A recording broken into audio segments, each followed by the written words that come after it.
నమస్కారం. ఈ వీడియో చూసే ముందు ఓం నమ శివాయ అని కామెంట్ చేయండి.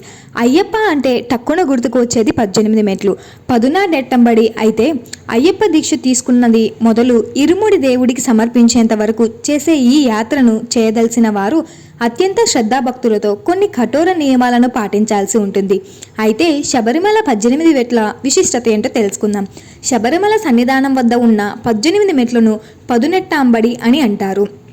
18 మెట్లు 18 పురాణాలను సూచిస్తాయని, అవి అయ్యప్ప దుష్టశక్తులను సంహరించడానికి ఉపయోగించిన 18 ఆయుధాలు అని పేర్కొంటారు. మొదటి 5 మెట్లు పంచేంద్రియాలు, కళ్ళు, చెవులు, నాలుక, చర్మం, నాసిక. తర్వాత 8 మెట్లు రాగద్వేషాలను, తత్వం, కామం, క్రోధం, మోహం, లోభం, మదం, ఆశ్చర్యం, అహంకారంను సూచిస్తాయి. తదుపరి 3 మెట్లు సత్య, తమో, రజో గుణాలను ప్రతీక.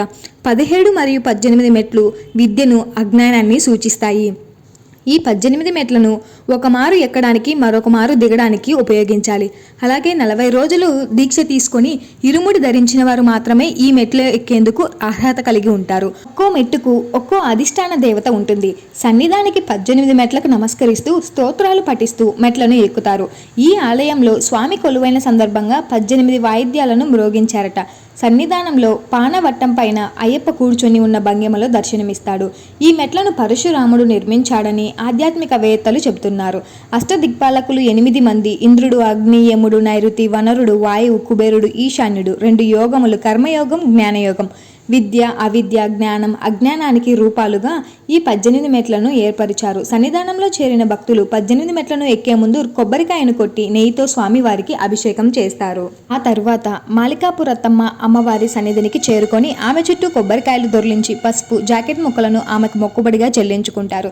ప్రతి ఏటా నవంబర్ మధ్య నుంచి మకర సంక్రాంతి వరకు శబరిమలై భక్త కోటిలతో పులకరించిపోతుంది. 2.5 మాసాల పాటు దక్షిణ భారతం శరణు ఘోషతో మారుమ్రోగిపోతుందట. ప్రతిరోజు 5-6 లక్షల మంది అయ్యప్ప భక్తులు పంబానది తీరం నుండి 8 కిలోమీటర్ల దూరం పాదయాత్రతో ఎత్తైన కొండ ప్రాంతంలో ప్రయాణం చేసి సన్నిధానం చేరుకుంటారు. అయ్యప్ప ఆలయాన్ని చేరుకోవాలి అంటే పంబానది నుంచి 4135 అడుగుల ఎత్తులో ఉన్న సన్నిధానంకు చేరాల్సింది.